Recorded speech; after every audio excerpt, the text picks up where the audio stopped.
Hey everyone, welcome back to the Sunday drawing group with me, Jason Leeser. Um, welcome back. It's all sponsored through the Reinventing the Tattoo community, where tattooers, apprentices, and collectors are encouraged to join live events, share, inspire, and create better art and tattoos together every day. You may be beaming in from YouTube or Facebook. Maybe you're listening on the podcast. But you can always get the latest event schedule and notifications from the official Reinventing the Tattoo community, which is free to join, by the way. Some of you might not know that. You can join completely free if you're watching, if you're listening. And there's several different ways to do that. We do have an app, which you can find on the Apple App Store or the Google Play Store, or you can go directly on your web browser to community.reinventingthetattoo.com. Once again, totally free to sign up for. You do have the option to subscribe to the Reinventing the Tattoo canon, which I highly recommend. I have a subscription myself, and it has been absolutely amazing. Our goal isn't to keep you addicted to your phone or your computer, but it just helps you easily access the inspiration and all the conversations and content that we have going on in the community. As I mentioned, you're currently watching the Sunday afternoon drawing group with me, Jason Leeser, at 1 p.m. Eastern Time. On-demand reruns can be found at the library in the community. You can also find them on our YouTube channel, which, if you do not know, the Reinventing the Tattoo community does have its own YouTube channel. Please like and subscribe and share it out if you can. Definitely helps, get the word out about this. So I always host the Sunday afternoon drawing groups unless I'm, you know, otherwise occupied with something major going on. There's also another one at 9 a.m. Monday mornings with Jake Meeks from the Fireside Tattoo Network. If you guys don't know about the Fireside Tattoo Network, you need to check it out. There is so much incredible information posted on that network that can really help kick your work up to another level. Highly recommend you check it out. The Reinventing the Tattoo Canon subscribers um, actually have a private live art class with Guy himself, 9 p.m. Eastern, on Monday evenings. It's absolutely incredible. And included with that, you get access to the all new, completely revised Reinventing the Tattoo canon, which does still have a lot of the older content in volumes 1 and 2. But we've been going through and adding more chapters, more information. We've been adding all types of new content for you to try to keep things up to date and to really try to expand on the knowledge that we have in there, really keeping things current. It's absolutely incredible. And it's all for less than $1 a day. That's not bad at all. And if that's not enough incentive, I can always give you a discount code, which I'll be throwing up right as soon as I get done this introduction. We have all types of other real world events coming up pretty soon in October 3rd through 6th. That's this October 3rd through 6th, 2021. We have a Paradise Tattoo BYOB. Bring your own brush, brains, buds, booze, whatever you want. If it begins with a B, by all means, bring it. Um, it's going to be pretty awesome. We're going to have a lot of live art going on, a lot of collaborative art going on. I'm working with a few projects myself, to provide some nice charcoal paper, some charcoal, some paints, some canvases. And, I'm trying to get, as many people that want to collaborate on some live art as possible up there. I think it's going to be a great time. When the art is done at the end of those 3 days, I plan on auctioning it all off for charity. So might be something you might be interested. We also have a ton of seminars going on. We'll be doing a lot of live webcasting. We'll be doing a lot of interviewing. We'll be doing live Q&A sessions. I mean, we've got a lineup of content for the Paradise BYOB that's going to be absolutely incredible. If you have not reserved your room yet, you may want to get on that. It's going to be held in Jiminy Peak, and I believe the actual like live push announcement is going to be going out sometime this week. But for those of you listening right now, that's here's a little inside tip. You may want to sign up for it. November 12th through 14th, we have the Brussels Tattoo Convention with Nick Baxter, Ivana, and Gabe, who are all doing seminars. There's going to be an art jam going on. There's going to be some meetups. I'll be there. Not that any of you probably want to hang out with me, but I will be there. And that's all going down in Brussels, Belgium in the middle of November. So definitely going to want to take a look at that. Coming up next year, July 8th through 10th, 2022, we have the Rock River Tattoo Expo. It's going to have a ton of Reinventing the Tattoo artists there. It's going to have a whole bunch of cool seminars. Once again, the official announcement hasn't really gone out yet, but this is your inside track. You may want to start looking into that because that is going to be absolutely incredible. So definitely jump on that. Tony Urbanek is also getting ready to ramp up for the Rubber City Tattoo Convention. Should be sometime next July, I believe. Could be wrong. I think they're still working on the dates for that, but stay tuned. We will have more information for that coming at you in a little bit.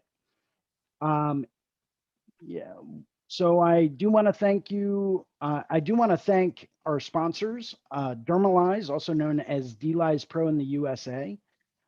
If you're still using cling wrap and you haven't switched over to something like DLize or Dermalize, it is absolutely incredible. It's designed to heal a tattoo, to allow it to breathe, to allow it to be able to do all of the things that it needs to do in order to heal that tattoo better and faster. Definitely going to want to check it out. Highly recommend it. I use it. I've used it on the last, I don't know, like 10 tattoos I've gotten, and it's incredible stuff. Wanted to thank rawpigments.co. Raw Pigments is like the next evolution in tattoo ink. It is straight from the source. It is acrylic free. So you know how if you pour a little bit out, or maybe you miss it, and you get a little dot or something, that lands on a countertop or piece of steel or something like that, and it dries and it's all super hard. That's acrylic. You're putting that in people's skin. Maybe you want to try something that's going to be a little bit better for your clients. Take a look at Raw Pigments. Absolutely incredible, super vibrant, super easy to go in. They are absolutely incredible. Highly recommend it. Yeah, you have to give them a shot. They're absolutely amazing. Inkjet stencils. If you really want to kick your stencil game up to the next level, say you're a photorealism artist, say you've got some of these super crazy, elaborate, tricky stencils, or maybe you're just looking for a more efficient way to print out the line work for the stencils that you do, take a look at the inkjetstencils.com. I've used them. They are absolutely incredible. I mean, you can literally print out a photograph and put it on someone's skin. It's amazing. Andre Malcolm, very prolific Japanese style tattooer out of California. He actually has one of the wide format Ebsons. He's printing out full back pieces in one piece, all by using the inkjetstencil.com solution. Give it a shot. Take a look. Prove me wrong. Also wanted to thank Tattoo Education and GuyAitchison.com. Leaders in tattoo education and tattoo knowledge the world over for several years, probably almost 2 decades now. Absolutely incredible. If you don't know and you're looking for more educational resources, take a look. Tattoo Now, technology for tattooers. If you're looking for more seminars to take, say you want to take a look at how Bob Tyrell does his work, right? Bob Tyrell's got an 11-hour black and gray seminar on Tattoo Now. 11 hours. Yeah, he covers everything in that seminar. It's absolutely incredible. He's got that and a ton of other great content on there. Take a look. That's tattoonow.com, technology for tattooers. Another big thank you to our affiliates, the Fireside Tattoo Network, the Apprenticeship Diaries, Eco-Friendly Tattoo Supplies, Cheyenne Tattoo Equipment, and yours truly, me. Thank you to me. Why? Because no one else thanks me for doing this stuff. So yeah, why not, right? So that is that for the introduction. If you guys are looking for a little incentive to go through and pick up a subscription, I'm just going to load this up right now. I can get you an extra 10% off of your subscription. Just type in this URL, reinventingthetattoo.com/next level. You really want to kick your work up? This is where you go to do it. So, and hey, we're all trying to save money. Every penny counts. There's an extra 10% off just for tuning in, just for saying hi. And yeah, yeah, definitely, it's definitely going to take you to the next level. So we've got Akshay on here. What's up, Yes, Akshay? sir. My homie. What's What's up, going on, sir? bud? All good, sir. How are you? I'm doing all right, man. I'm doing all right. What do you got going on today? Nothing much, sir. Like it's in the middle of the night. So, but I thought to like join in because I don't want to miss the session. So, Oh, much appreciated, man. Much appreciated. Always love having you on. You always have like the best yes, sir. It's questions amazing here. ever. No, sir. You do, man. You do. No, no, sir. Let's see. No, sir. It's just that like you always share some crazy information here that I can't miss every time. So it's so helpful for me to learn from you all. So I just want to join in and listen to you guys, whatever you say. It's amazing, mind Well, I blowing, sir. appreciate that, man. I really, really do. I'm one of those people where my philosophy is the more knowledge we share and the more information we get out there, the more we can all grow as a community, and the you know just the higher we can take the standard. And I think that's something that in this industry, I think we really need to focus on that, and we really need to focus on just bringing everyone up to a higher standard and a better level from where they are now. The only way we can do that is Wow, by sir. having people out there that aren't afraid to sit down and say, hey, try this out. Maybe this will work better Yes, for sir. you. Yes. Because there's a lot of information out there. And I was having this discussion with someone in the Reinventing the Tattoo community. When was it? I think it was either last night or earlier today, where we are not in the early 90s mentality anymore, where this is my secret, this is how I do it, and this is how I'm making my money. And it's like, you don't have to be like that anymore.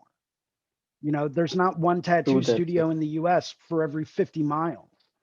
Yeah, we're all Yes, sir. competing, but at the end of the day, it all comes down to how good do you want to be, how successful do you want to be, and what level do you want to take your own skill set to, right? If you want to hit Yes, that sir. pinnacle, if you really want to be the best in the field at whatever it is you decide to do, then you have to get out there. You have to continuously learn, and you have to continuously push yourself to do better. And those people that are complacent with where they are, that don't want to change, that are like, they're sitting back and they're saying, oh well, I've been doing it this way for 30 years, and there's no need to change, everything I'm doing is just fine.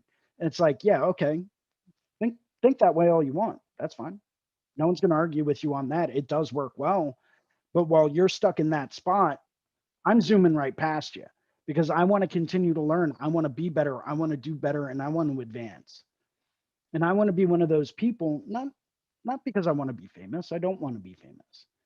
I don't really care if, you know, I become a household name. I'm not making any money by doing this. I'm not doing it to be rich. The only thing that I want is that if I go to a tattoo convention, I can turn around and say hi to people. That's all. That's all I want. Maybe hold down a conversation or grab a beer with them afterwards, or a cup of coffee, and just sit down and ask them questions and pick their brain and see what their life is like. That's all I want out of this. That and to see everyone do better tattoos. If there's only one person that does the best tattoos, well, they need to share, and I might not know everything. In fact, I fully advertise I do not know everything. And I know I'm not the best at art that I can be. And I know that there's still a lot that I have left to learn. And there's still a lot that I need to work on and improve upon. But, I know that I know some things that other people don't.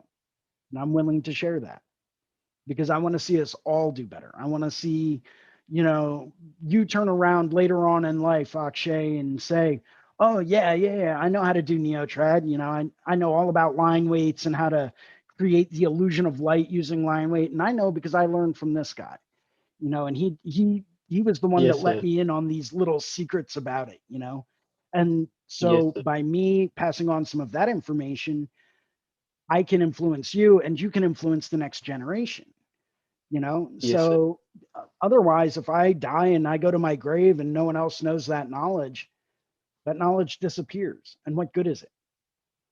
You know, True that, sir. Yes, sir. that's just a philosophy of mine in life. If we don't, well, let me rephrase. We all get to a certain point in time with the amount of knowledge that we've accumulated. And once we've accumulated a certain amount of knowledge, it then becomes our responsibility to pass that on to the next generation. Because if we don't pass that knowledge on to the next generation, that knowledge dies. And who wants to work in a career or a dying art form, right? We all want to keep Yes, this culture and this um you know just this craft alive. It's been going for thousands of years. Let's keep it alive. amazing, sir. Yeah. So just got a comment from Greg in the Facebook channel. So awesome. This was not the way when I started years ago, sharing knowledge, how we all get better. Absolutely, man. And, that's what we're trying to do. We're trying to change it, maybe one perspective at a time. It's all about questions and answers and knowledge. And I can sit here and talk to a camera for hours. I tend to go off on tangents.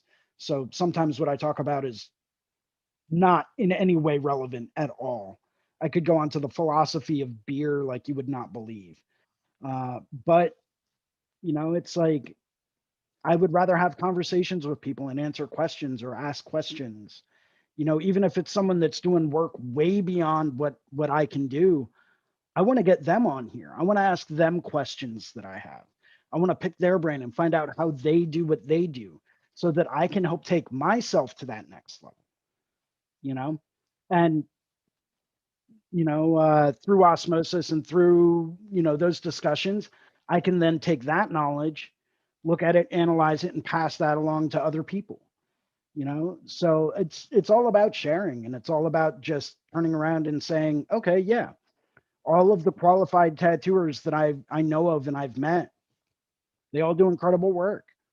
Why? Because we all shared knowledge. We all learned from each other, you know, and there's no such thing as like, you know, geographic borders anymore, man. I mean, Yes, Akshay, sir. you're over in India right now, dude. That's Yes, sir. amazing. That's Yes, sir. that's insane. And we can sit down and share information literally across the globe. How incredible is that? You Crazy, sir. know? But but yeah, I'm gonna get off my soapbox now. Let me take a step down real quick. You know, Crazy. so I'm kind of done with my like little lecture spiel for today. Um, No, no, sir. Like you're yeah, saying, this is so I don't true, know. sir. I This can is so talk for amazing. hours, dude. I really can. So this is a little I'm gearing up for the first convention that I've worked in over a year. And I've just been working on some like little flash designs. And I really like these little Japanese hanging tags. So I got one of those drawn up. Um, I've got a couple other ideas that I might throw out there as like, up for grabs, like little chrysanthemums. I think that would be pretty fun.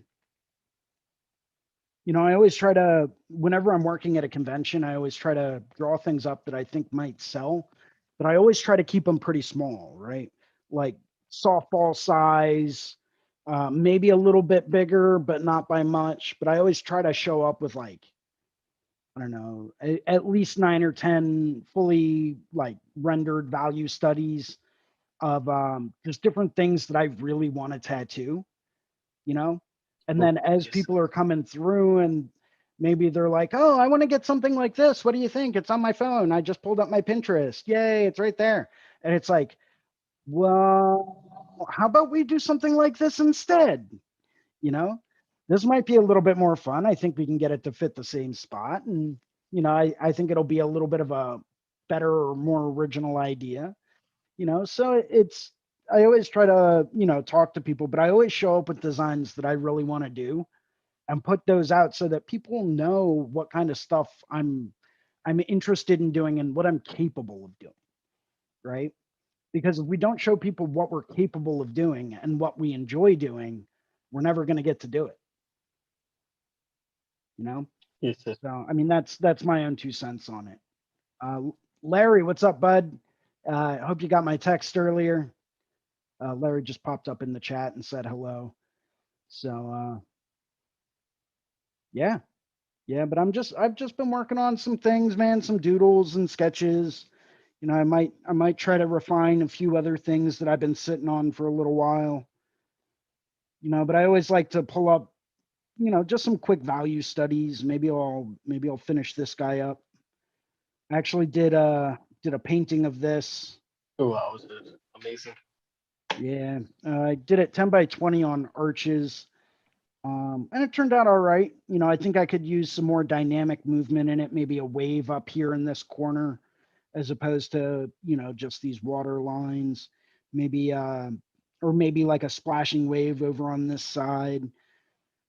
Just something else. It needs a little bit more of something. Or maybe I'll stretch it out and I'll bring this horn all the way up, and just keep everything else cropped. But maybe I'll get something like that together. Obviously, like, maybe yay big,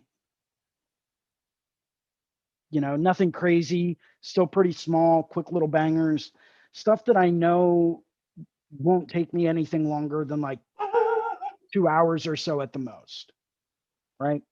Because that's ultimately what I want to do. I want to crank out a couple of new pieces, get some new clients in, and, just build a clientele base. Okay, sir. A lot of this stuff's from a while back, so I got some fishes, some goldfish I might try to finish up and get together. Maybe I'll bring some flowers, some roses on stems like this guy.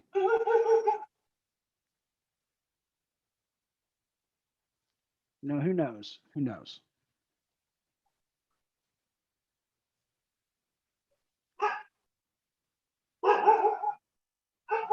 Is that your dog, Akshay? No, no, sir. These are street dogs. Ah, gotcha, Let me gotcha, mute gotcha. it, sir. I was like, wait a second. I'm hearing a dog. Yes, sir. Yeah, it's night, sir. So like dogs are barking right now. Gotcha, gotcha, What to gotcha. do to them, sir? Nothing. Cool. Yeah, who knows, man? Who knows? I got a couple ideas down. I don't know. I'm still working on a few others and a few additional ones. Really like these Japanese hanging tags. I forget what they're exactly called, but uh, yeah, I was thinking about maybe getting like this snake together, but then I kept thinking about it and looking at it, and I'm like, that would be a lot to pull off at a show. So maybe I'll get it all drawn up and I'll make a print of it or something, or who knows. But I mean, this would be, pretty sick as like a side piece. Don't know if I would. I mean, I guess I could get it to work for a full sleeve, but I mean, if I were to throw,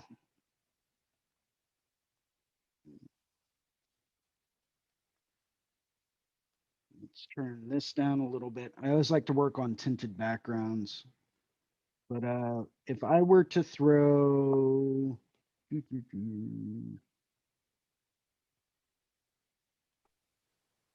where is my side template?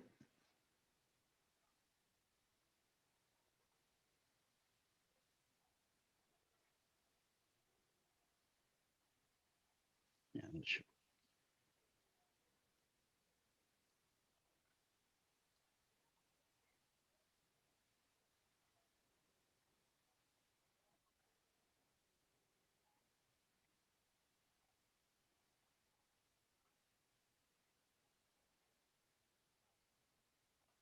yeah, something like that could work well.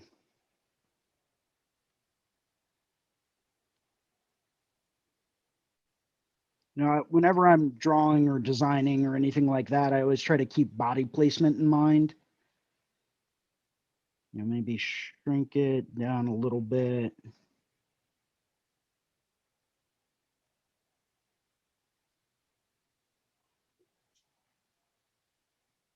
Something like that could be cool with like all the twists and turns. But once again, that's not something I would want to tackle at a tattoo convention. I always try to keep them pretty small. You know, Yes, sir. get them in, get them done. Move on. Unless it's something that like I want to try to enter into a one of the contests that they have for like best tattoo of the day, or best small color, best medium color, something like that. Maybe then I'll book out one person all day long and I'll do something, nice and medium sized. Nothing crazy though, maybe 10, 12 inches tall tops. Um, something I know for a fact I can finish up in one day to, a very, very high degree and to a very high level of quality. Because that's what I know a lot of judges are really looking at. That's what I know a lot of people are really looking at, is they're looking at quality. They're not looking to see, oh, okay, cool, you can blanket this guy's whole back in one day. It's like, yeah, but is it solid? Is it smooth? Is it consistent? You know, they're looking at, it doesn't matter if it's a tattoo that's the size of a baseball. If it's done flawlessly, purely flawless, that's what they're looking for. And they're looking at the contrast and they're looking at the color and they're looking at placement. They're looking at all these things as well, but it needs to be flawless. So I always try to keep them small, and then that way I know for a fact I can execute them to that degree. I'll probably end up bringing this with me, um, and putting this out as like an up for grabs piece. I think I might add some more white to it. Maybe some of the scales over here, just white highlight those, or maybe add some white accents in the waves, just to give it a bit more of like a contrast. Keeping it all monochromatic, but something like that could work well for like an upper arm piece, like an upper arm half sleeve. Even if I got rid of the background, I could probably go through and, maybe throw some leaves in there or something along those lines. That would be cool. Uh, who knows? But you never really know what people are going to be looking for at tattoo shows anyway. So it's always kind of difficult to go through and really kind of gauge that. But like I could easily do that as an upper arm half sleeve. That wouldn't take too much at all, right? Oh, hey Ginger, how's it going? Ginger is watching on the YouTubes, which is awesome.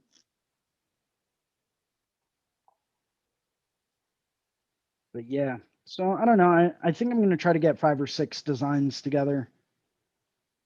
Maybe I'll bring this little scorpion that I did. Maybe that'll be cool with like Yes, some sir. This is also succulents or amazing. something. Yeah, the crazy thing is, I don't know how long did I spend on this. Yeah, so I only spent 17 hours on this, um, Yeah, nice, sir. which to me, and how long it usually takes me to do things, that's like record breaking for me, right? You Mhm. know, and I've got everything pretty broken down into layers. Well, maybe not in this one. Sir, I find a little bit difficult to draw on Procreate. Like You find it I don't difficult to like draw? I yes sir on Procreate sir. Like I don't know why I use pencils, Procreate pencil and that Narendra pencil and HP pencil. But like I don't get that kind of feel like to draw. Like I feel a little bit like like the something is missing. I feel like that. I don't know. Yeah. Like it It's I got a feel a different little bit feel difficult. to like the medium, right? Because like if you're taking like a pencil and you're drawing on paper, you have a little bit of that grit and that tooth, a little bit of that Yes sir. resistance. Yes sir. Here's the easy way to Yes sir. overcome that, to make it really feel like you're sketching and drawing on paper. And there's a couple of different ways to do this, right? They did come out with some of the little tips for the Apple Pencil that you can put on that have like a little bit of a grit to them, or they've got like a little bit Okay. of a rubber friction. Those apparently work pretty well. What Okay I sir. always do is throw a matte screen protector over Okay sir. top of my iPad. And I mean, I don't get like the super expensive one. I actually get the cheapest one I can find. Like Okay literally, sir. I think I buy a 2-pack for $6. And it gives it just enough of a tooth that your pencil's not slipping and sliding all over the screen. It doesn't really interfere with your pressure sensitivity at all. It doesn't interfere with anything of that nature. It gives it just enough resistance to make it feel a bit more natural. Um, Yes sir. I always Okay. recommend doing that. The downside to using something like a matte screen protector is that it can start to eat away at the tip of your Apple Pencil, right? So you, Okay. but for $10, you can get a 4-pack of replacement tips, right? And if Yes a sir. tip lasts you 3 months, that $10 will last you all year. Yes So sir. Yes sir. it's really worth it when you really look at, you know, just getting that natural feel for working on that, you know. Nothing's going to beat drawing on paper. Nothing is going to feel exactly the same. It won't. Uh, but there are ways that you can help make drawing on your iPad feel a little bit more natural. And I think that's what we all try to go for. So, Ginger is joining Sir, I was us. thinking like to change some pencils, like use some different kind of Use some different kinds of sketch pencils. yes sir, like use because sir like what kind of a result I was looking for with the pencils I get after trying 2 3 times. Man. Okay. Hey, Hey, hey. how's it going? Sorry, dude. I just got up. I'm late. I haven't been seeing you for a long time, so I wanted to pop in for a minute. I was up cooking till midnight, so Gotcha. yeah. But I was doing some work on that mummy things on the ancients this morning, and I got a citation, okay to cite that I have just been waiting for. So yay! Awesome. Yeah, that part, things are getting ironed out, and it's going pretty well. You have to excuse me. I just woke up. Hey, not a problem at all. We've all had late So nights before. yeah, I'm helping Akshay out, answering a couple of Procreate questions for him. cool. Yeah, Yeah. I need to get Adobe. That digital is not used to it. Getting back Yeah, into that, it's working, it can take a bit of an adjustment to get used to working digitally. It really can. yeah, It, as fun as it is and as beneficial as it can be, it can also be very, very difficult to make that transition. I resisted it for a long time, you know, and iPads and Procreate were out for a couple of years before I made the switch. And it was like, okay, well, you know, I'm tired of doing my sketching by hand and then pulling it into Photoshop and manipulating it in Photoshop. And then, you know, it it was like, okay, you know what? There are some people out there doing incredible stuff with this. Let me just try. Let me give it right. a shot. Right. and I'll see how it goes, and I'll see what all the fuss is about, right? Because I didn't know how beneficial it was going to be to me. And it has been an absolute game changer. I absolutely fell in love with it. I still love working analog, but now that Right. I've kind of gotten the hang of working digitally, I'm taking all of those things that I used to do analog and just applying those to working digitally, and it's been a blessing. And it's taking me like a fraction of the time. So Yeah. it's more an efficiency kind of thing, but I still do love to work analog. Yeah, I like analog. Before my wreck, I really tried a lot to stay up. I tried to stay with both because digital was starting to grow as it is now, as we know it now. It was starting to grow. So I was trying to keep up with that so I wasn't completely lost and in this spot I'm in now. But you can't foresee things happening in your future. So Right. I mean, hey, challenges. if we could tell the future, by all means, tell me what numbers I should play tonight in the lottery. For real, man, I'll split with you. What stocks should I invest in? Because that is a game changer right there. Yeah. Maybe CRISPR. They've got that stuff going on pretty good. Don't even get me started on CRISPR. Man. That is like some next level like science stuff that I don't even want to know about it. I don't. It scares me. I'm terrified of it. I've had nightmares about it. And I don't want my DNA or genes spliced with any kind of like a praying mantis or no, I'm going to pass on that. You don't want to be imagine me having goat, 8 arms like an octopus? Although I could do a lot more tattoos at one time like that. Yeah, dude, right? Imagine me just sitting there with like arms flailing and stuff. Like that actually might be beneficial. You could be doing this and tattooing a couple people at the same time.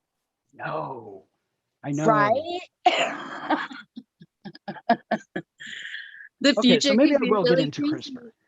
CRISPR. Yeah, I was really apprehensive about it, and then it's exciting, but at the same time I can see right where it would just be used wrongly, or so Absolutely. I mean, it's like anything else in life, right? There are going to be those people that use it appropriately, and then there are going to be those people that completely and totally abuse the advantage of technology that they have. Yep. You see that in every walk of life with everything in every possible scenario. You have people that will always abuse things for their own gain and their own benefit. And, they just don't think that rules apply to them, and they have no concept of ethics. And that's sad. Right. It is very sad. Maybe CRISPR can fix that. No, I'm a firm believer that that's more of a learned thing. Yeah. I mean, once again, that's just my own 2 cents in it. But I'm pretty sure it is more of a learned thing. Yeah, I agree. Little kids don't really start out like that, so. Well, true. So what are you guys working on today? I haven't had a lot of time to draw, but I've been kind of dabbling with a few things. Yeah, I mean, I was just helping Akshay with a couple of Procreate questions real quick. So let me get back to that, and then I'll kind of show you what I'm working on. All right. Cool. So Akshay, you were talking about like pencils and how to set them up, and just yes, sir. I was thinking like, how do I like do some rough sketches on it and make it fair, like something like neo-traditional. Okay. Really, like, are you illustrative style? Yes, sir. Trying to like draw on an existing body part to get it to fit the body part, or just sketching in general?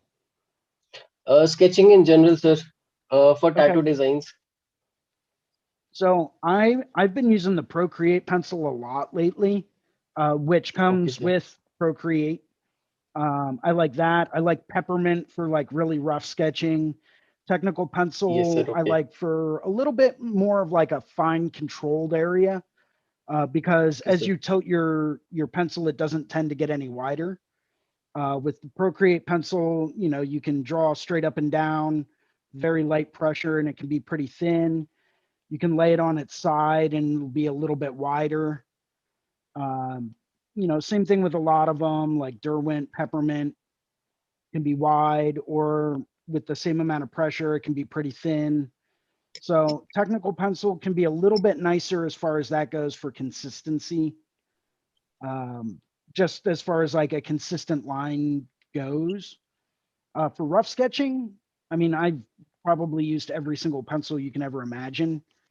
Peppermint's been one of my go-tos lately because it's a very loose, rough, kind of grainy texture, just like a pencil would be on kind of rough drawing paper. It's pretty light. It's you know, very easy to erase. I always set up all of my pencils and, you know, right around 50% opacity. And I always try to keep them Okay, pretty sir. small, but, you know, I'll go through if I was going to say, draw that flower in, which, you know, I've been drawing peonies for the past few days. So I'm pretty sure I'm on. Yeah. Okay, cool. I'm on a new layer. So let's hide that and I'll switch over to, I always like to start out with like lighter colors and then work my way darker too. So if I was going to start out drawing one of those peony flowers,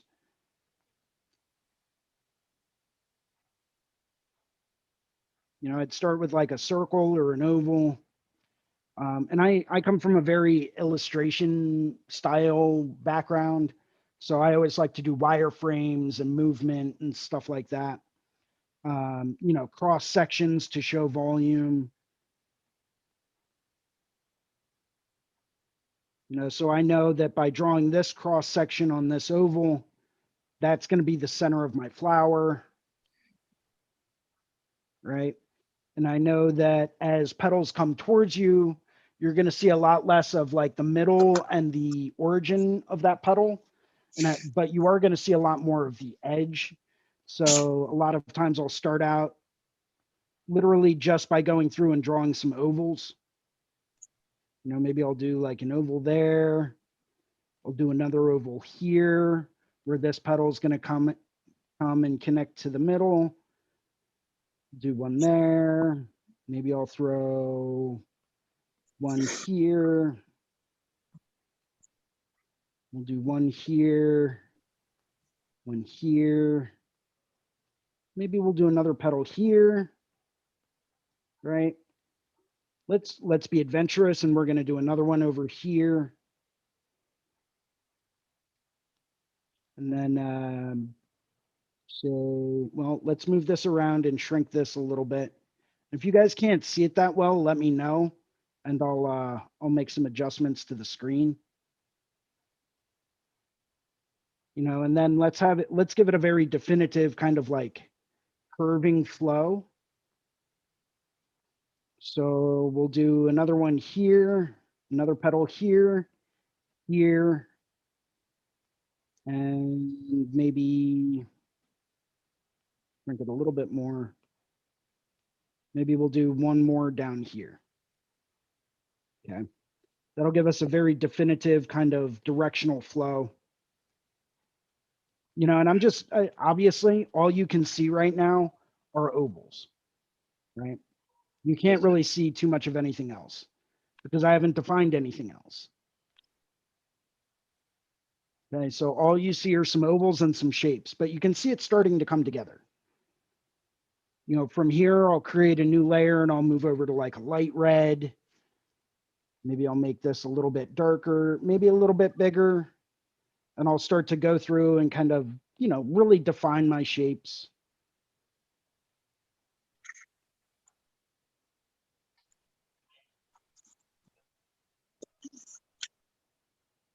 You know, really give them some like pointy edges.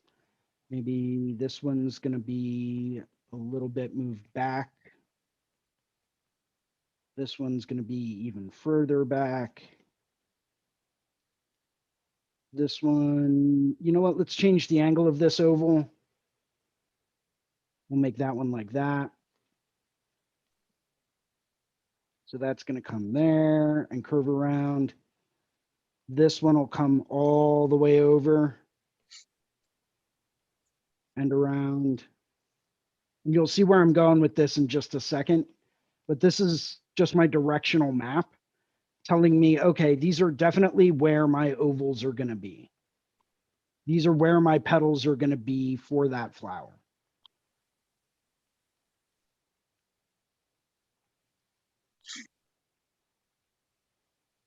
And then this guy is going to be a bit longer.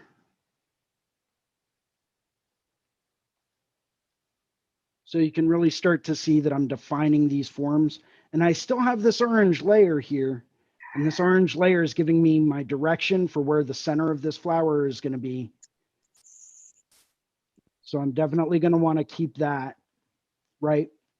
But I know that everything else is going to fall into place because I have my oval and I have my cross section and I have my angles, right?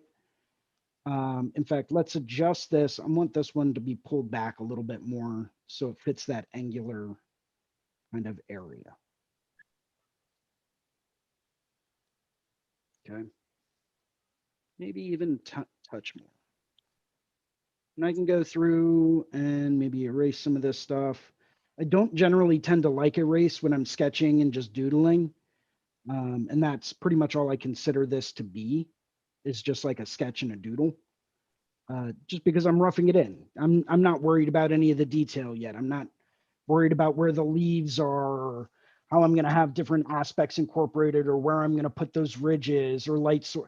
I'm just working on forms and shapes, right? Forms and shapes. That's it. That's all I really care about at this point. I'm going to create another level. Let's go for a darker red. And now I'm going to switch pencils. I'm going to switch back over to the Procreate pencil, which I find can be a little bit more dense because I'm not really doing too much of a rough sketch anymore. And we'll start with, these guys always have like a little bit of a petal that kind of comes over the edge. So we're going to subdivide this one into 3 sections.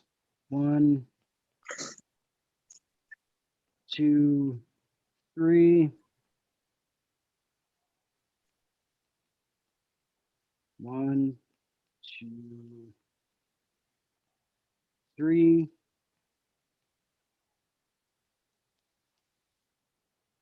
That now, when you get to like the ones that cross over, right, that you're only going to see the edge of, that's where things are going to get a little bit more tricky, because you can only see certain parts of them. So it's not like you can do fold over, center, other side, fold over, center, other side. This one you kind of have to get really creative with. So I always like to start out in the middle and make my center point a bit bigger, and then do the 2 sides and then kind of swoop it back in.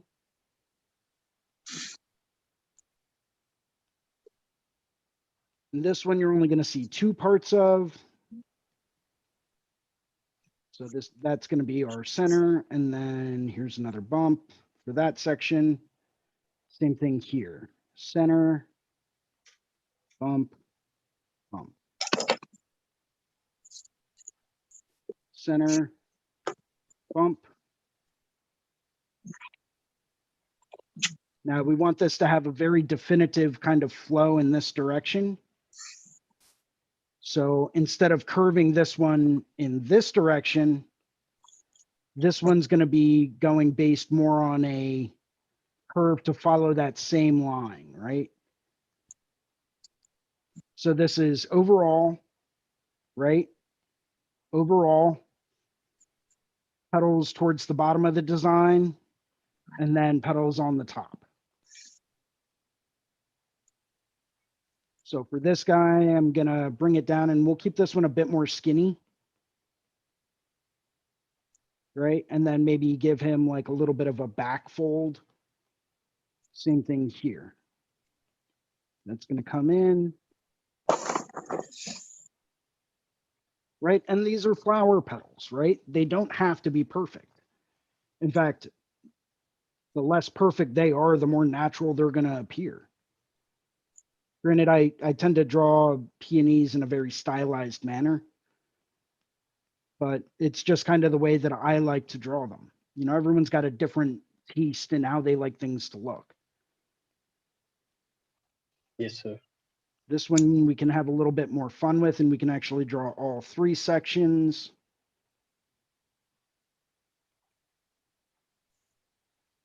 This guy, we're going to give another fold over. So fold over, center, bump, right? So now we can start to see it coming together and taking shape. And I'm not going to worry about this interior portion just yet. So I'm going to add another layer. Why? Because I'm a layer whore and I will do anything so that I can have more layers in my documents, because you can never have too many layers. Ever, ever, ever, ever, ever, ever, ever. Duplicate the layers, make additional layers, group the layers, and then duplicate the groups. Like, I'm all about more layers. It needs more layers, because the more layers you have, the more you can control each individual aspect of that design. You know, so let's go through now, and now I'm going to start to really refine this. So I'm going to switch over to my technical pencil, check my size.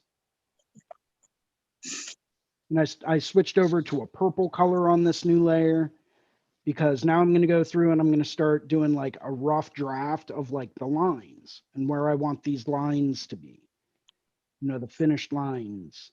So I'm going to go through and really kind of detail out like some of these shapes.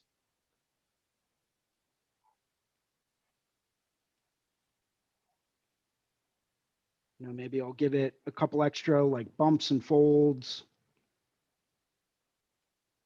just for randomization, I guess. Just to randomize things and give it a bit more of a naturalized feel. And then this guy will stay pretty plain.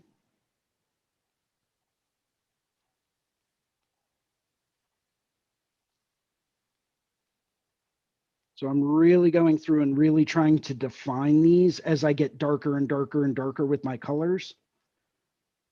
So that way, when it comes time for me to do my final line drawing and really get my line work together, it's going to be pretty easy.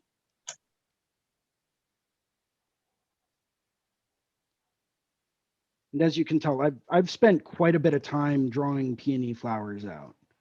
Something that I was never very good at, so I spent a lot of time just drawing them, sketching them, looking at different ideas on how they can be drawn, asking different artists around the world that, you know, I've always admired how they do their flowers. Like, hey, how would I go about starting this out? Like, I've got a basic idea for basic shapes, but like I'm kind of lost after that. Where would you recommend I go from this stage? Right. And a lot of people are really, really open to discuss art techniques and design elements and different ways to create that kind of stuff. All it takes is having, you know, for lack of a better term, the balls to reach out to someone and say, hey, can you help me? You know, and to be willing to admit that, hey, I need a lot of work on this. You know, let me reach out to this person that is, in my opinion, doing exactly what I'm trying to do and see if they'll help me. You know, and if they, for some weird reason, don't help you, well, that's okay, because someone else will. So maybe you just need to reach out to the next person or the next person or the next person. You know, same thing happens with, you know, just about any type of subject matter. The more you want to learn about it and the better you want to be when doing it, the more you're going to pursue that knowledge on how to do it in the way that you want to do it, you know, in the way that you want to have it executed to achieve that specific kind of look. You know, if you want to do, um, if you want to do neo-trad like Rich Wren, reach out to him, you know, study his drawings, right?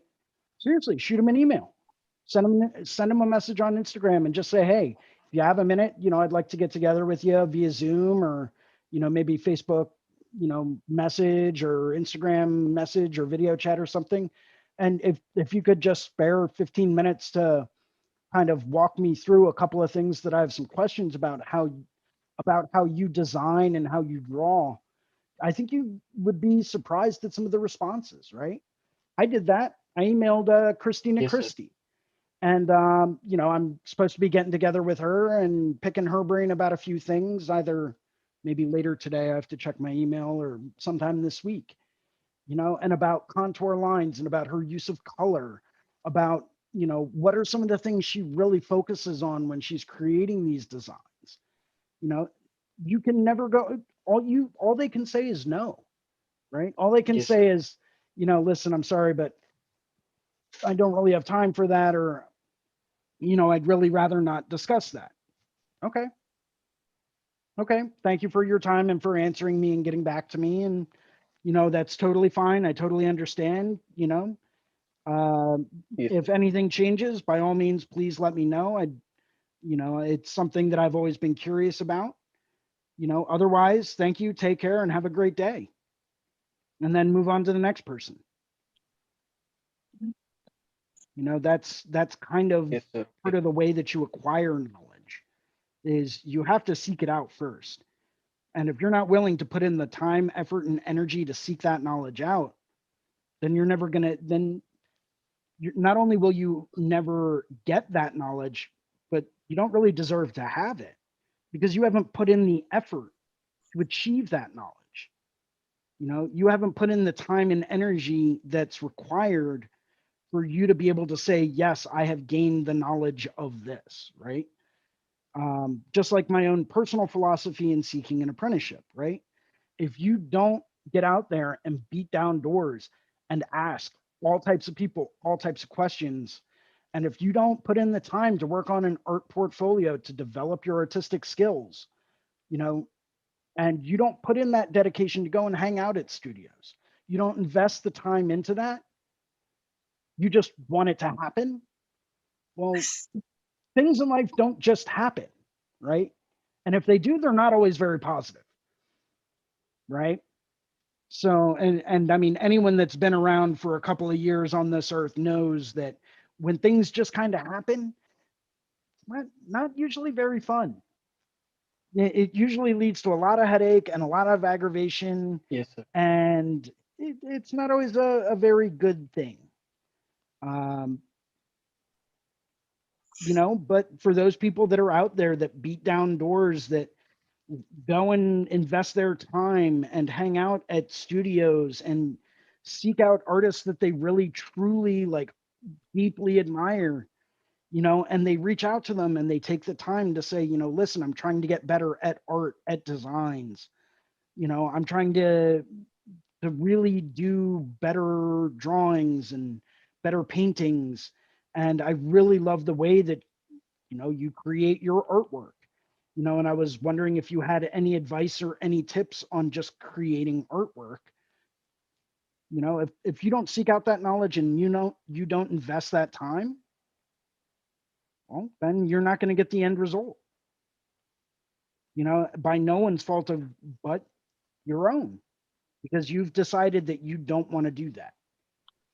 Maybe you have done all of that and it's still not happening. Well, that just means you haven't done it enough. If I wanted to tattoo like James Tex, which I do eventually one day, maybe in the future, if I'm worthy enough. Mm. Yeah, you never know, right? But I would like to get a tattoo done by James so that I can learn his process, so that I can understand his concepts, right?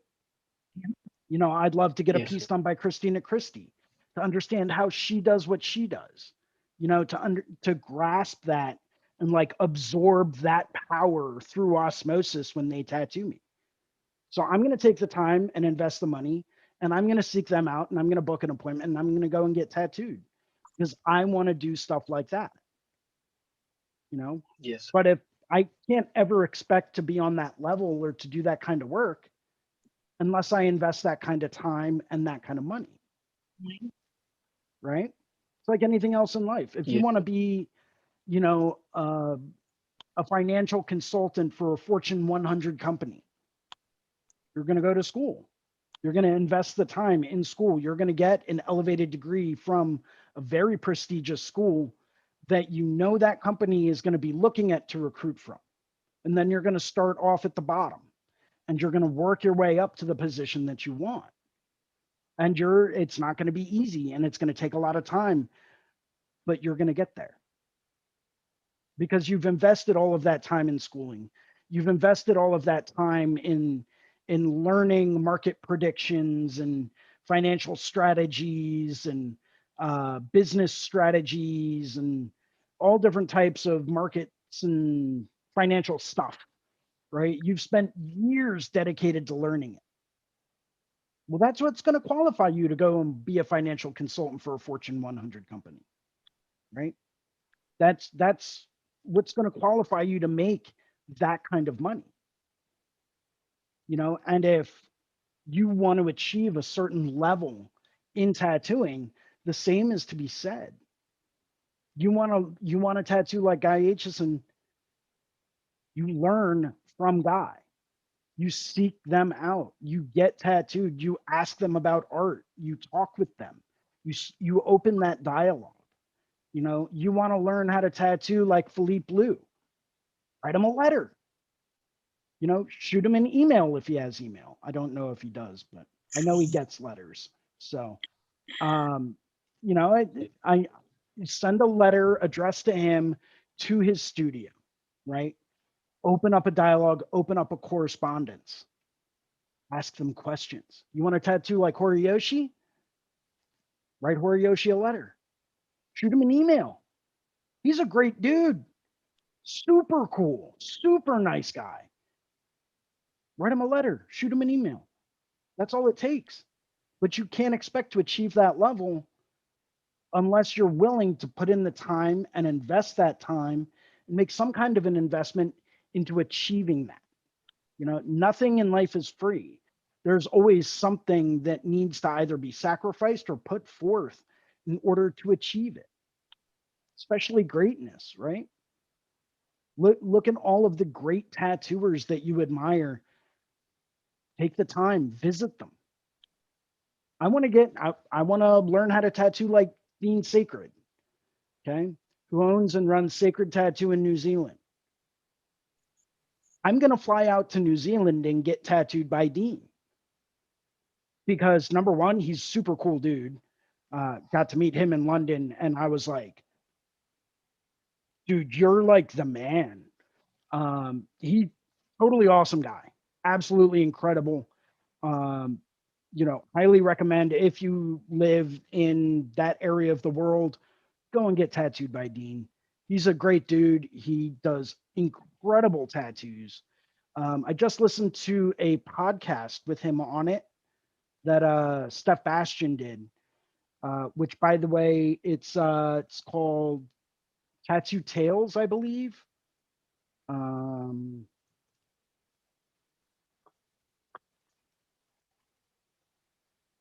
Let me just double check.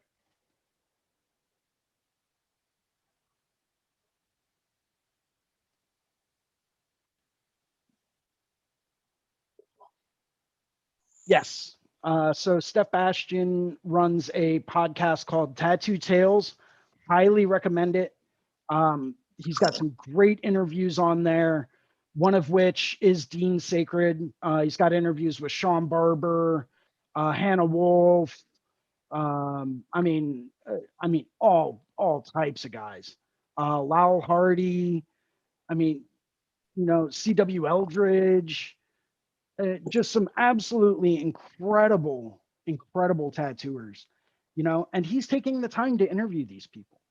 He's seeking that knowledge out. He's making that investment, which is why Steph's work is incredible.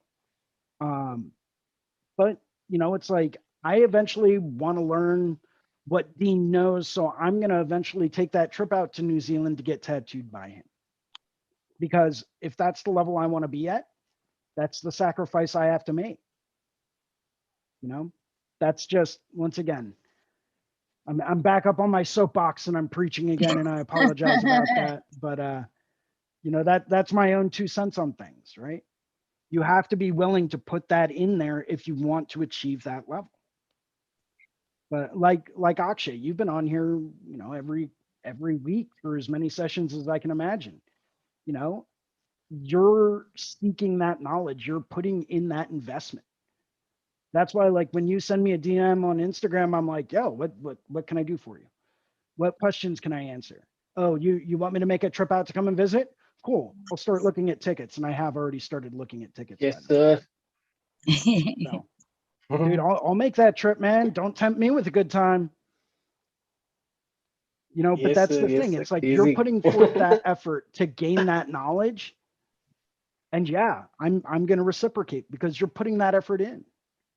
You know, if I had never met you and you hadn't been putting in as much time and effort and energy into learning and achieving this knowledge, and you sent me a DM on Instagram and said, hey, you want to come visit? I probably would have turned around and said, don't really know you that well, sorry, but not all about it just yet.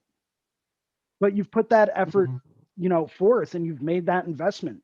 So, and now I'm like super pumped to go and visit you and hang out and draw and paint and explore and, you know, see different parts of Crazy, the sir. world. So anyway, back on topic, back on track. Yeah, because I get distracted a lot. It happens. This is usually why I like to have like Ricardo in here or Gabe or my friend Casey or someone that can help keep me from going on rants like that because it happens a lot. Ricardo always makes fun of me too because he always goes through and says, "Oh, dude, really? Tell us about the Cy Twombly exhibit in the Philadelphia Museum of Art." Because I literally, I won't shut up about how angry it makes me for like an hour minimum.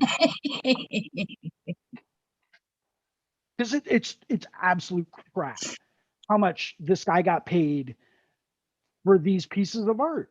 It's mind blowing to me how a museum, an artistic institution, paid 7 figures for crayon on canvas. Seriously, I kid you not. Okay, I'm not going to get into it. Never mind. Getting myself worked up. Don't get worked up, Jason. It's Okay. all okay. So I've done several layers of sketching, right? I've broken down my basic forms. Now it's time to go through and start outlining everything for a very good line copy. So I'm going to switch over to my inking Yes, sir. brushes. And I've got one in here called Awesome Brush that I like to use for bold lines, which is basically just this technical pen that I duplicated, modified, and then renamed. Okay. Okay, To sir. to Okay. do that and to create your own pens and stuff, swipe to the left, just like you would on a layer, Yes, sir. and you'll see share, Yes, sir. duplicate, and delete. If you duplicate Yes, sir. that technical pen, right, you Yes, sir. now have two of them. Okay. If I wanted to Yes, sir. modify this one, I can come in here and say, okay, I want a little bit less streamline. I want to have, let's say, under properties, I want the maximum size to be way bigger. And I want it to have a minimum size of maybe 2%. Well, you know, we'll go like 1.5%, right? But I want it to taper out extremely at the ends every time I make a stroke, right? So I want to have this be a very nice tapered liner with like a pretty hard start. Okay. Okay, sir. Crazy. So I'm going to go through and now I'm going to say, okay, so this is going to be new liner for accent lines. Because that's exactly what I'm going to use this for. Done. So now I have new liner for accent lines. So this awesome brush is almost identical to the technical pen. I just tweaked the size a little bit and, you know, made the spacing a little bit wider so that I had a little bit more control over it. But I'm going to use the awesome brush for some of these bigger, more bold lines. I'm going to stick to the perimeter with these bold lines first, right?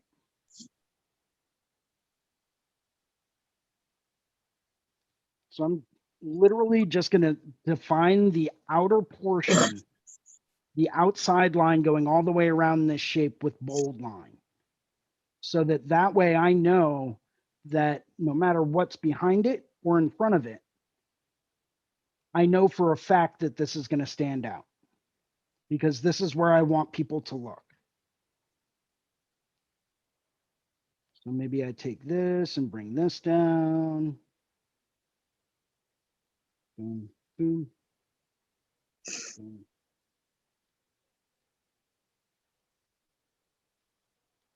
You know, and you can get super fancy with like these petals, and you can add like other little bumps.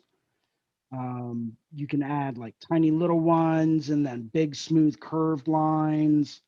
You can really get fun and get creative with these. There used to be a website a long time ago called Ink Workshops that used to actually have a tutorial on peony flowers that was done by Elliot Wells out in Scotland.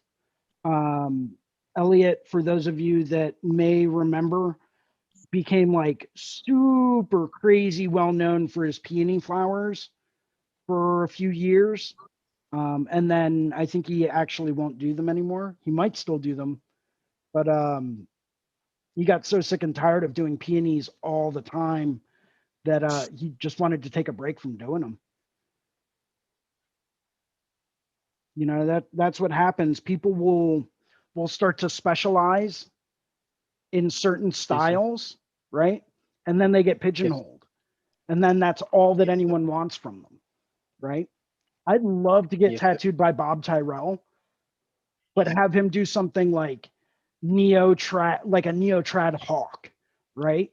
Just to push him out of that comfort zone and let him do something that he's not used to doing. Or like going and getting tattooed by Paul Booth and being like, "No, dude, I want like Elmer Fudd tattooed on my arm," right? You know, just throw them for a loop and let them have some fun with it, right? Something that they're not used to, that could be is really outside cool. of what they I'll usually do do. Elmer Fudd. Right? I mean, how often do people like seriously awesome portrait artists get asked to do David stuff that Vega. is just small and fun? Right? Like, oh no, man. Like I'll pay you whatever you ask, but you know, small little Elmer Fudd, maybe a couple inches tall, like just do them in color. Have some fun with it, man. That's all. And now you have a Paul Booth Elmer Fudd on you. Right? Something fun that maybe he would never get to tattoo otherwise, because everyone goes to him for the same type of style. Right. You know? Yes, sir. And that's why, like, I seriously hope I never get pigeonholed in life. That's why I like to work with all different styles, and not that I don't have certain styles that I enjoy doing more than others. It's just I don't ever want to get pigeonholed.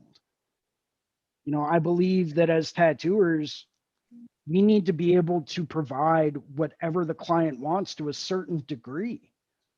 You know, we need to have a certain degree of expertise in lettering, color, black and gray, Yes, sir. realism, you know, fine line detail, color realism, neo-trad, traditional.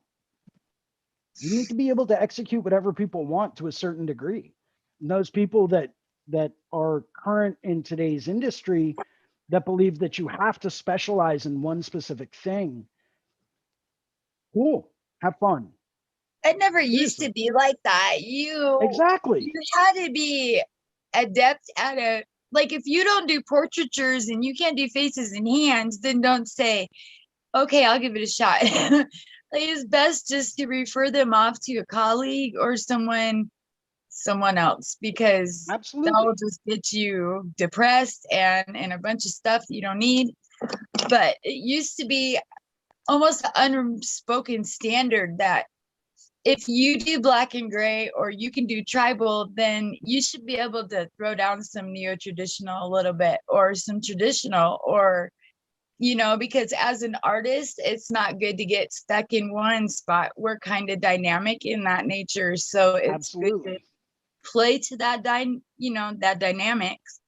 So, you know, it's I think it's totally growth. Like if you're not good at faces or portraitures or realism, to in your own time to delve into that and try to better yourself in those areas. You know, it may not ever be adept enough for a tattoo, but you could probably kick out some commissions in Right. painting or drawing, Right. you While know. you're So gaining those skills to be better at it. You're absolutely correct. right. And I've noticed since I've been on Reinventing, I have pretty much done almost every style that I am not familiar with. Like I am not familiar with Japanese style, like drawing it. I admire it and I can look at it all day long. But to actually execute that, you really have to be one with yourself. Like I noticed a lot of cultures have an energy or something that they put into it. It's a like their own living the way that they are as a people, and that is a part of their art. So Right. if you're not Zen, you're not going to get Japanese art. But Japanese style art, practicing it can help you attain a knowledge of that style and the ability to do it somewhat. And at the same time, you're doing something for yourself. So it's giving back to you, you know. But Absolutely.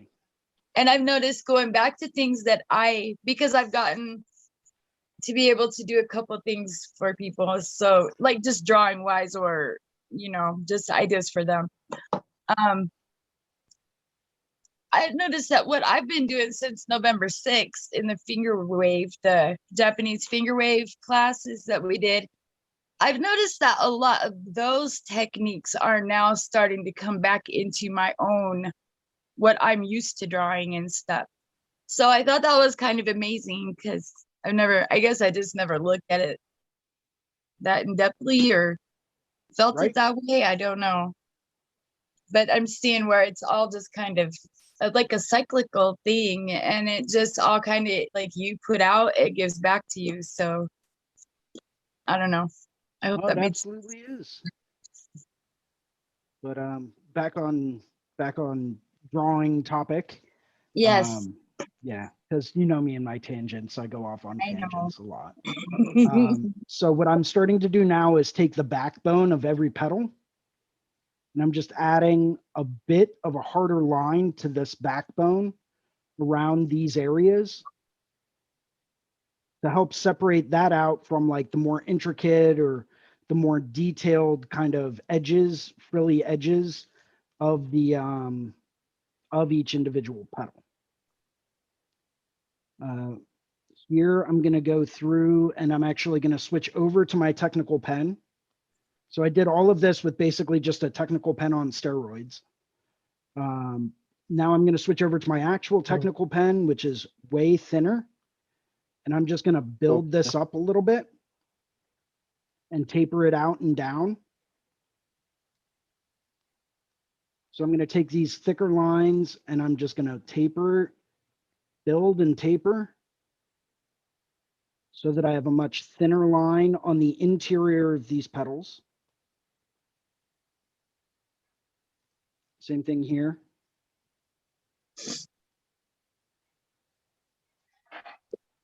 You know, because I want it to have dynamic line weight. And even though I've got a little bit of an overlap here, that's okay, because I can always go back through with an eraser and just kind of like get rid of that part, clean it up a little bit, which I usually do at the end. You know, but in order to have that dynamic line weight, I'm going to go through and use, say I was doing this as a tattoo, I would use like a loose 11 for something like these back spinal lines of these petals. And then I would use something like a nice 7 or a tight 9 for some of these interior lines, something that's going to be noticeably thinner, but still not like super thin. Okay, because I do still want this to be pretty bold, and I still want it to have that, you know, more of a traditional kind of feel, but I don't want it to be super dynamic line weight just yet. because I'm going to show you where that's going to come in just a second. So this is going to come up, and we're going to taper that out, and we're going to bring this down. Then this is going to come over and then down. Same thing here.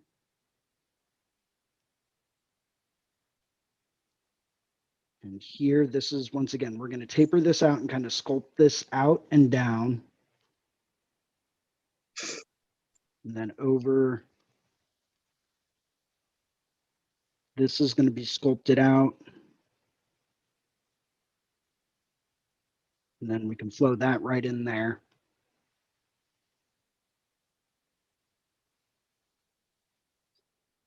Same thing here.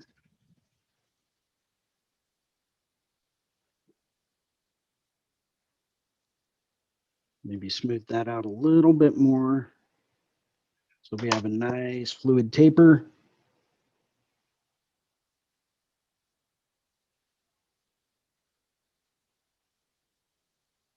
Then here, I like to add sound effects whenever I draw too. I just think it makes it more fun. Hey, So Jason, that should be, huh? Are you gonna be at any of the conventions going on, any of the expos up in the Northwest, Pacific Northwest? Not this year. I've got a pretty full year so far, starting actually in a couple of weeks. I'm trying to do like a slow build back into the convention scene, like a soft relaunch back into it. Next year is going to be a totally different story. I'm trying to work quite a few additional shows, which some will be on the West Coast, maybe one or two in Canada. Trying to head out to either Scotland or maybe Australia next year. Maybe visiting Akshay for like a week, hanging out, doing some tattoos out there. You know, Yes, so sir. I've got a little bit of traveling going on, more so next year than this year. But yes, I do plan on heading out to the Northwest of the US at some point in time next year. Not quite sure where just yet, but it's gonna happen. It's just a matter of time. Well, I looked, I don't even think they're gonna have the expo in this area. They have one in Idaho, I guess. In Post Falls. I think they're having one right outside of Coeur d'Alene area. Oh, okay. So they've been having one here. They've started it a few years ago, but I don't know if I don't know what's going on with the whole politics of it, but it seems we don't have one scheduled for the convention center this year. Yeah, I know a lot of convention organizers are actually taking a little bit longer to get things back up and running because they got hit so hard during COVID. So, I mean, London even got completely canceled. Yeah. Like the London Tattoo Convention no longer exists. Really? They just took it all the way off. It's done. It's done. Mickey has actually come out and said that it will not be going on again under his direction. You know, if it goes on again at all, it was just way too expensive. I think he said he was spending something like 250, 300 British pounds a day just to keep stuff in storage. Oh, wow. Okay. That's a ridiculous amount of money. Yeah. A So- day. So, I mean, that's not going to be going on again, unfortunately. So now I'm going to take that new liner I just created, right? And I haven't tested it out yet, but maybe I'll go a little bit bigger. So now this is the point where I'm really going to get into dynamic line weight contrast. And I'm just going to take these little edges wherever these little bubbles meet. I'm going to start there and just kind of bring it down. All right, so maybe it's a little too big still. And as this tapers down, this is where I'd be using something super small, like a type 3 or a type 5, something along those lines, just to really kind of build into that dynamic contrast.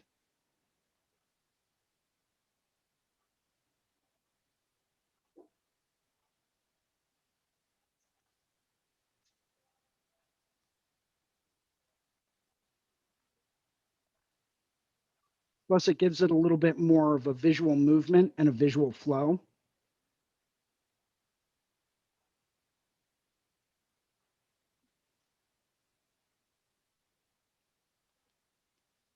You know, just gives it a little bit more of that texture, that Yes. that dynamic kind of visual movement, if you will. Really makes you sit back and say, oh, this petal is moving in this direction. This one's moving in this direction. You know, I can see how this one's folding over because of this.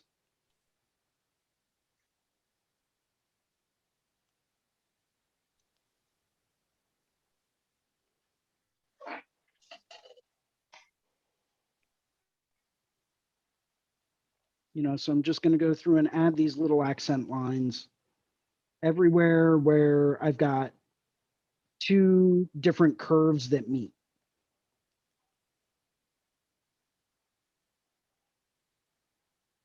You know, I'm not really going to add any to any of the more flat or smooth lines or areas, just because I don't really need to add those in just yet.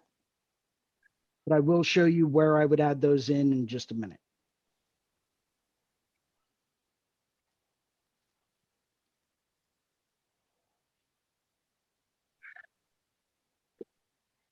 I think I got them all.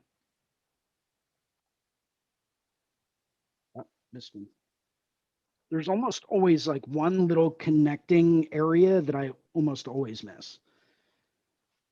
So now that I've got that done, and we can kind of, you know what, let me switch back to the technical pen real quick because I wanted to go through and just mark this spot off. I'll show you how we go through and take care of that area in just a second. But I did want to get rid of the orange and all of these other sketch layers except for the purple. So now's where the real fun comes in. I'm going to stay on my technical pen and I'm going to go way smaller. And now I'm going to take all of these curves and I'm going to follow these curves up to the middle point from the bottom to the middle point of each one of these little bumps. Sometimes in the middle, I'll add 2 or 3 to kind of just show direction. They don't have to go all the way up and connect, but it's another way that you can show movement to show which areas are moving and what direction they're flowing in.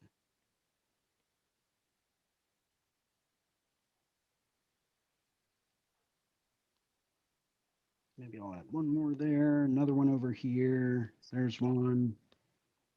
Here's another one. Because believe it or not, by adding these tiny little lines, it's going to direct your eye to look in a certain spot. And it's going to show the movement and the angles of movement of each one of these individual petals that you're going to want to tell the viewer, hey, see this spot? Yeah, this spot's moving around in this direction. See this area? This area is moving in this direction, right? It's kind of like a subtle cue to whoever it is that's viewing whatever you draw. Move the eye and, you know, you'll move the sense and the shape and the perspective of that design. You know, but always try to create more movement, more movement. Get your eye moving and looking in a certain spot. And if you can get someone to look exactly where you want them to look every single time, then you're good. Then you're what I would consider to be a master, because it's really tricky. You know, that's one thing that the old masters used to use, the old Renaissance Italian masters. They knew exactly how to get you to look in a certain spot every single time. And you can see it in almost every master Renaissance painting that you view. Something I've been trying to be better at and work harder at is just to create that sense of movement and create that sense of visual flow. And it's not easy.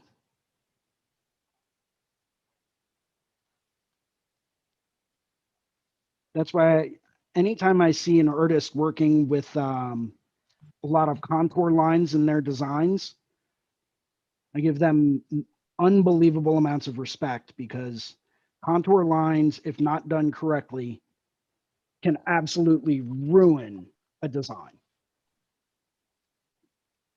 Okay. So now that I've got, some pretty nice line work, I'm actually going to switch back over to the purple, and I'm going to switch back over to, we'll go back to the Procreate pencil. We're going to knock out this interior portion real quick. Just add like a little couple of foldovers.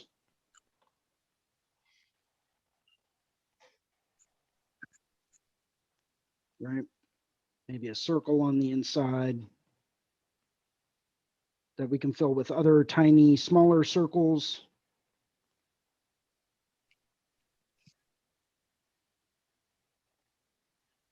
And we'll switch back to black. Back to pen. We're going to make a little bit bigger again.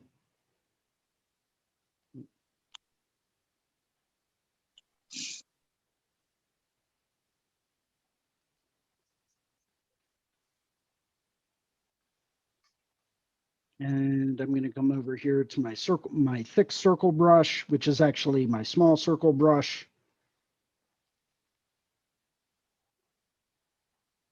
I'm just going to draw a whole bunch of little circles to fill that thing in. We're going to come back to the new line for accents brush, which we just created earlier today. Maybe I'll give these one or two little directional guys. Once again, we want to show and dictate the direction of these petals.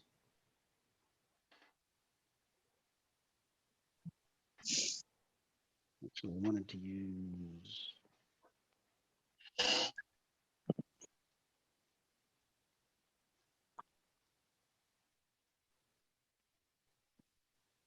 So we have all of our basic elements of Neotrad here. We've got varied line weight. We've got some sculpted line weight. We've got thick lines next to skinny lines. We haven't started to do any of the value shading yet, which we can get into in just a minute. But this is going to essentially be exactly how we would go through and create something that's going to have a little bit more of a Neotrad kind of feel. We would vary our line weights up, so that we have super big, thick lines, which we could actually stand to make a little bit bigger.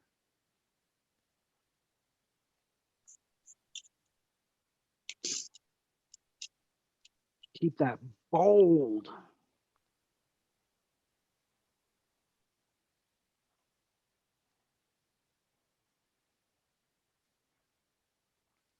Line weight can really make or break any kind of a design that's out there. Okay.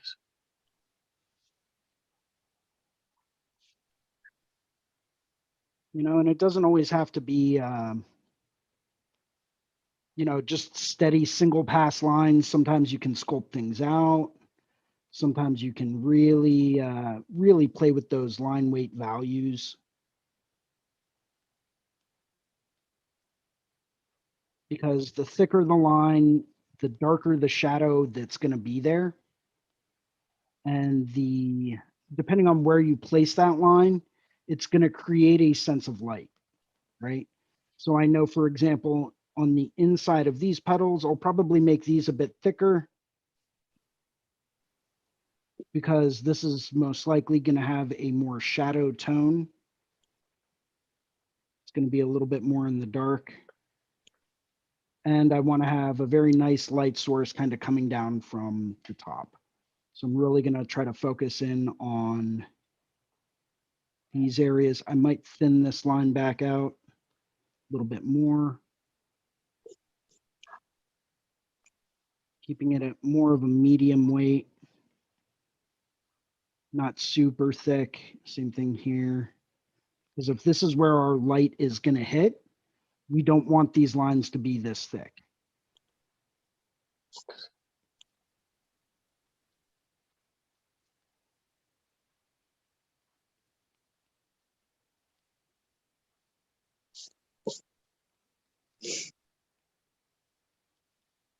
Yeah, I'm kind of obsessive about line work and line and the use of line in a design. It's something that I've just seen become a critical factor, and it's something that I really try to focus on in every tattoo that I do. Because I know that if I can nail that line work and I can make it perfect every single time, and I can really, really do it justice, I know that anything I do after that is going to be a benefit, it's just going to be, a bonus, because I know that no matter what happens, those lines are going to be there forever, right? Because Yes, we're sir. talking a nice, big, thick black Yes. line that is going to last. Hard edges will also last, and those are also very, very important. We don't want to neglect our hard edges. But to me, these outlines are also going to last just as long. And they're also just as important. Maybe we'll give it a little bit more of a separation here. Good, good, good. This part down here is going to be thicker. That's going to be thinner. Thicker.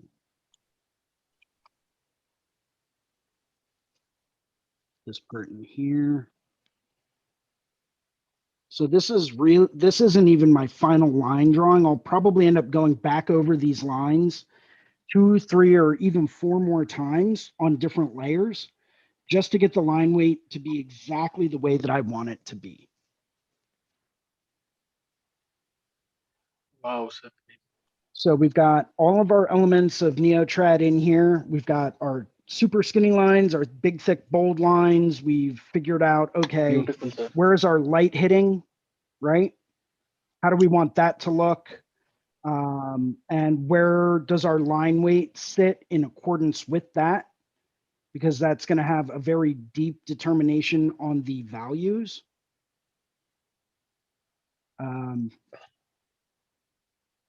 And that's essentially what you would go through, and you can make almost anything look NeoTrad just by using different line weights. Amazing, sir. Yes, sir. It's just that, and using different tones, using different values, creating more more shades, more tints, more tones, putting more colors in there, different colors, weird colors, bright colors. Use the most muted tones you can find and then pick one color that's going to be super bright. And it's going to jump off of the skin, smack you in the face and say, hey, look at me. Right. And it's absolutely incredible when that happens. Oh, Caroline Evans joined us. Hey, Caroline. She didn't join the Zoom, but cool. I actually think I'm going to end up going in just a few minutes. Got some time for any questions. If anyone has any questions, feel free to let me know.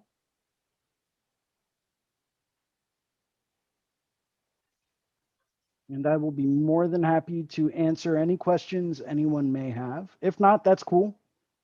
Not a big deal. But I always like to ask and see what people have to say.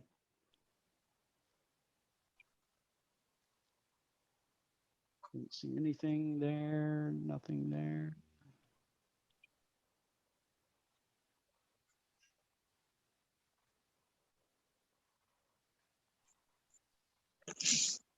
Cool. All right. Well, in that case, I'm going to get going in just a minute. Wanted to say a special thank you to Akshay and Ginger for joining us today. Sure. I'm going to Yep. let me switch this back over. It's good to see you, Akshay. Hello, ma'am. Same Have here, a good ma'am. night. Pleasures. Yes. Yes, be safe. Have a good day. Will do, guys. ma'am. How about you guys? Let us know where we can find you online. Ginger, we'll start with you. I'm on Instagram at tattoo_L13, and I'm on Reinventing the Tattoo. I'm Jin13. You can get a hold of me on Reinventing DM or in the academia room. Awesome. I'm hopping around everywhere. So yeah. But I'm on Facebook. I'm on Instagram. Totally, you can get a hold of me on Instagram. I don't do too much on Facebook. And here on Reinventing. So Excellent. Excellent. Thank you very much. And Akshay. Yes, sir. So my name is Akshay Kashyap, and I'm from India, and I have been tattooing from last few years.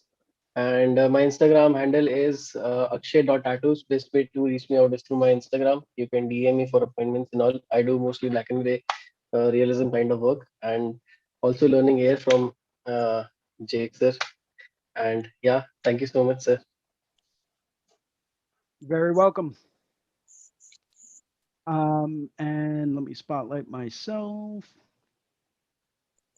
So once again, we're going to be heading out. I wanted to say another very special happy Father's Day to everyone out there that might not have been able to join us today. Happy Father's Day to all of you. To my dad, happy Father's Day. If it wasn't for you, I literally would not be alive. So thank you. Yeah, if anyone ever has any questions or comments, or if there's ever anything you want us to discuss on any one of these drawing groups, put a comment down in the comment section below. If you're on our YouTube channel, like and subscribe, please. That way we can keep this kind of thing going. We're always willing to go through and answer any other questions.